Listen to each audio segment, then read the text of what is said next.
ایک بڑی سیٹ پر بڑی متنازع شخصیت امریکن صدر ڈونلڈ ٹرمپ کے حالیہ بیانات نے نئے تنازعات کو جنم دے دیا ہے۔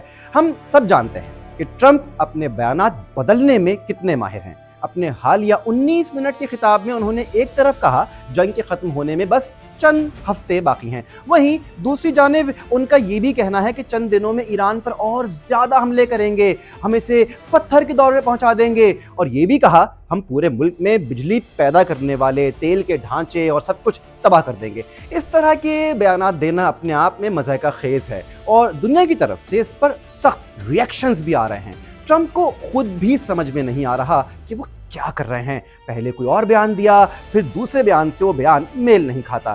یہ وہی ٹرمپ ہیں جو ایران کو ڈیڈ لائن دیتے تھے، اب خود ڈیڈ لائن دے رہے ہیں کہ بس یہ چند ہفتوں کی بات ہے، جنگ ختم ہوتے ہی ابنۂ ہرمز اپنے آپ ہی کھل جائے گی۔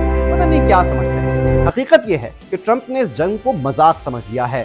غرور کے شکار ٹرمپ نے 76 سال پرانے اتحادی نیٹو سے علیحدگی کی دھمکی بھی دے دی ہے۔ ہم نے دیکھا تھا کہ ٹرمپ اپنی تقاریر میں کئی سربراہان مملکت کو یعنی ہیڈ آف اسٹیٹس کو تنقید کا نشانہ بنا چکے ہیں، لیکن حد تو تب ہوئی جب ٹرمپ نے فرانس کے صدر ایمانوئل میکرون کو مذاق کا نشانہ بناتے ہوئے کہا کہ ان کی اہلیہ ان کے ساتھ بہت برا سلوک کرتی ہیں۔ یہی سب دیکھتے ہوئے ایک کے بعد ایک ٹرمپ نے مشرق وسطیٰ میں بیانات دیے، اپنی مزید فوجیں بھیجنے کے لیے کہا، اور دوسری طرف اسی حالیہ بیان میں بھی ٹرمپ جنگ کو ختم کرنے کی کوئی مؤثر اور ٹھوس منصوبہ بندی نہیں پیش کر پائے۔ کئی ماہرین یہ مانتے ہیں کہ اس طرح کے اقدامات سے تیل کی مارکیٹ تو اوپر نیچے ہو سکتی ہے لیکن جنگ نہیں ہو سکتی۔